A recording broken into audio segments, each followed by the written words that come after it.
Hi, Mr. Green. I have a question for you. Hi, Hiroshi. What is your question? Yesterday, I looked for information on the internet about fermented soybean food, for example, natto. Then, I found some interesting information. According to it, natto is one kind of fermented soybean food, and there are many other kinds of fermented soybean food in the world. Are there any kinds of fermented soybean food in America?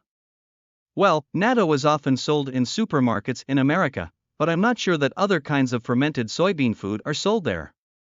However, I know that there are other kinds of fermented soybean food in Asia. Really? Why do you know that? Actually, when I visited Thailand 3 years ago, I ate fermented soybean food made in Thailand. I studied cultures of Asia at university and learned that some areas and countries in Asia have similar food. They have a similar climate and similar trees and plants, so people there can make similar food. That sounds interesting. You mean, even people living in different areas and countries in Asia can make similar food because the climates, trees, and plants of those places are similar, right? That's right. Thank you, Mr. Green. I will try to find information about fermented soybean food in Asia. I hope you'll find something about it. Oh, sorry, is there? She is from Indonesia. Maybe she knows something. How about asking her? Oh, yes. I'll do so. Hi, sorry. Hi, Hiroshi. Hi, Mr. Green. Sorry, you're from Indonesia, right? I was talking with Mr. Green about fermented soybean food in the world. In Indonesia, are there any kinds of fermented soybean food? Yes. We have food called tempeh. Tempeh?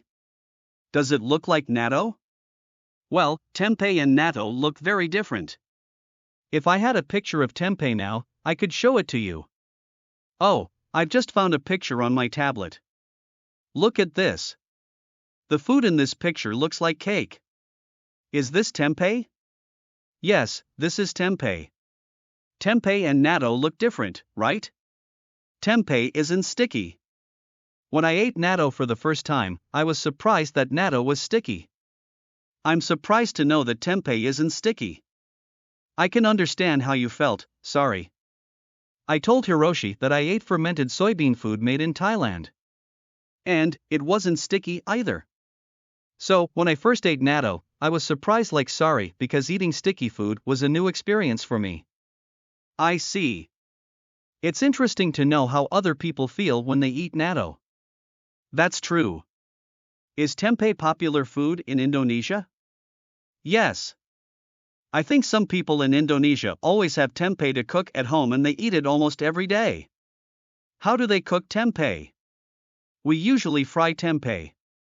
For example, my family fries tempeh with various vegetables. That's interesting. In Japan, natto is usually eaten with rice, right? People eat various kinds of fermented soybean food in various ways. I can't imagine the taste of tempeh. But I want to try it someday. Now, tempeh is getting popular in Japan. Really? I didn't think I could buy tempeh in this neighborhood. I want to eat tempeh and compare tempeh and natto. Let's go there this weekend. Yes. Thank you, sorry. Learning about various kinds of food in other countries was interesting. And it made me become more interested in natto. I think learning about food in other countries leads me to learning about food in my country. I agree with you. I am glad that I could tell you about tempeh. Thank you for telling us about tempeh, sorry, and thank you for sharing an interesting topic, Hiroshi.